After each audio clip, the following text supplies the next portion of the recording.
And so that's basically how his wife kind of passed. So what's interesting then is he's got all, basically 3 kids to take care of. So he marries this other gal, but she's a pharmacist. She's a little older in life, and she knows a little bit more about taking care of people. And so they have a boy. Sickly, it dies. They have a little girl. Things are going well. Suddenly, A.T. Still's children get sick with meningitis. Calls in the best doctors. They bleed, they blister, they poison, and they all die. And A.T. Still said, my children, not only did they die from this disease, but I think they were tortured and suffered in the process.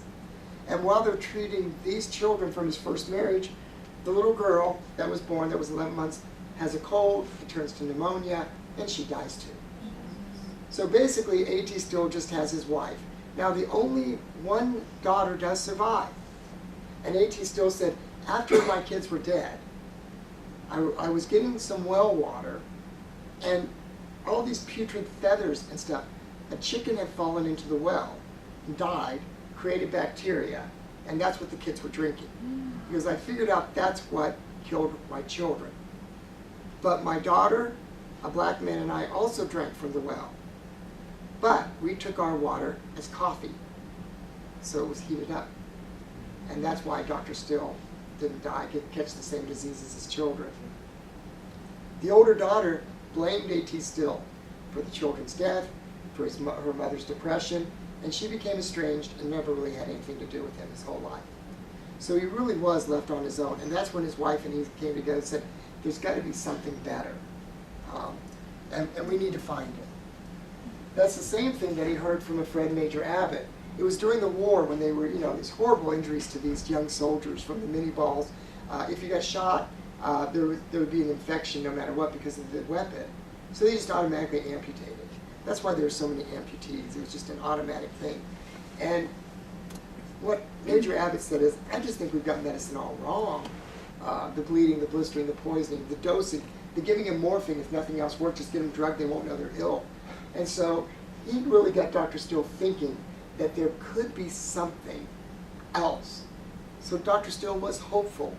As he said, why would we be put in this world without some remedy to keep us alive and healthy? And that's what Dr. Still came back to, nature.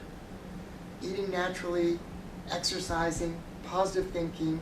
If we acted as animals act and didn't overeat and do all these things, we would probably live a much healthier life.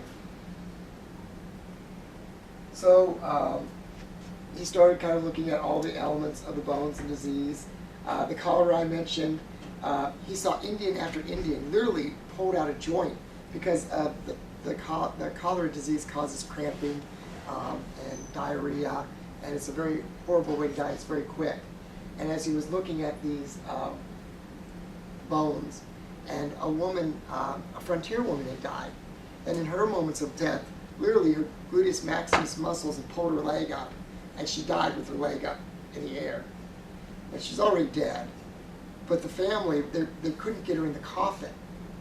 And they didn't want to just saw her. I mean, the family was already traumatized by her death. They weren't going to mutilate her. So that's when they sent for Dr. Still. And as he adjusted and worked on the muscles and bones, got that leg to relax, that's what got him thinking, maybe if we could have kept her in the normal position, she might have been able to fight off the disease. It might have sounded crazy, but no crazier than burning people and popping blisters at the time. So Dr. Still then, using this as an impetus, started digging up these bones, knowing where they are. He'd keep them in his pockets. He'd walk down, he walked everywhere. His daughter, who was estranged, said, oh yeah, we had a buggy. Dad would loan it to anyone. He'd spend half the day hunting it down. So again, she didn't have anything nice to say about her father.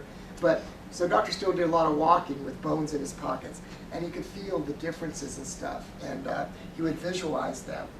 And so, of course, we call that now structural visualization. But he would then put them, blindfolded, he would put all the bones into place. And then he started reading the books on the fascia and the viscera and all the nerves. And so he was putting it all together, layer by layer.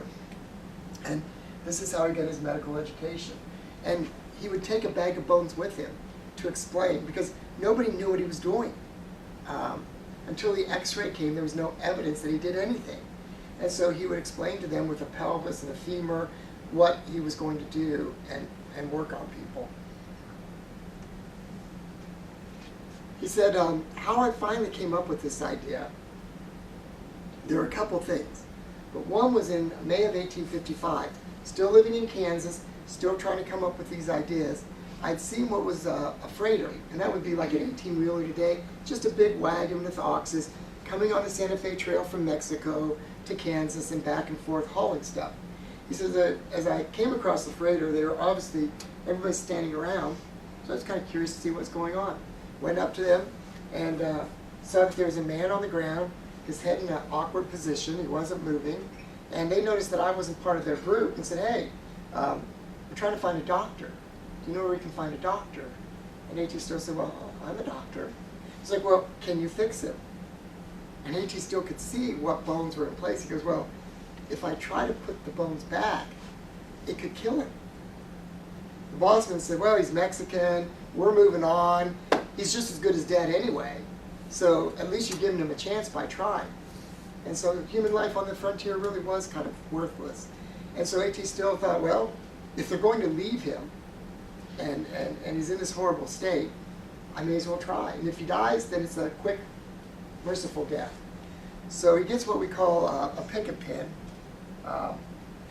He puts it on either side of the neck. And a picket pin is just during the Civil War. If you're out in Kansas and there are no trees, you guys got plenty of trees here, you put that in the ground as a stake, and then the swivel, you could tie your horse, and your horse could go in a circle, it wouldn't get away. Then you could get off and make yourself some coffee, go to the bathroom, sleep. And of course, if you had two, someone else is afraid, you give them one, you take one. So he put these on either side of the neck, put his feet up against them, and then pulled that head so the shoulders hit those pickets and stopped. And then he, using a piece of leather and the man's own hair, literally pulled and put the head back into its correct place. In about 15 minutes, he had some movement of his head. In a half hour, he was up and walking. And of course, the guy was like, thank God. He still said, thank God it didn't kill you. But that was the first time taking something from abnormal back to normal and restoring the whole complete feeling. And so this got Dr. Still very excited, and he was very popular for doing things. And he started fixing a variety of necks. There was a gal that was in her wedding dress up on the staircase looking in the mirror. And as she was looking in the mirror at her wedding dress, not that women would do this, but I have daughters and wives and sons, and stumbled down the steps and turned her neck in the same position as the Hispanic person.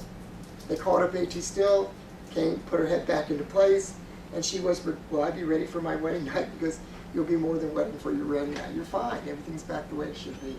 And so this was, again, one of those stories of Dr. Still's early treatments. But what brought it together, the final incident that made him understand what osteopathy could be, was he told a group in 1901. He told a group of students. He told a group of students that it was a complete accident and he was ill-prepared for treating his patient. And he's going to tell his students because they understood what it was to try to figure things out, and they would not be as judgmental. But Dr. Still never told the story to the public because they might have criticized him. But he thought the student starting out needs to understand that we're not perfect and we make mistakes. Sometimes those mistakes can pay off. So he tells the students that the last incident, he was sitting on his doorstep, and in the distance he sees this mule coming with a little boy lickety-split.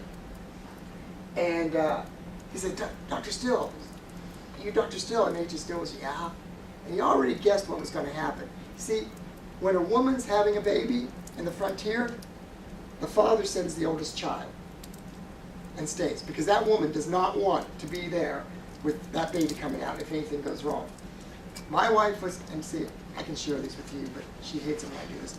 When my wife was having our first child, I mean, the doctor was there, they had her bandaged, she was in bed, everything was going well, she was chewing on ice chip, everything was perfect.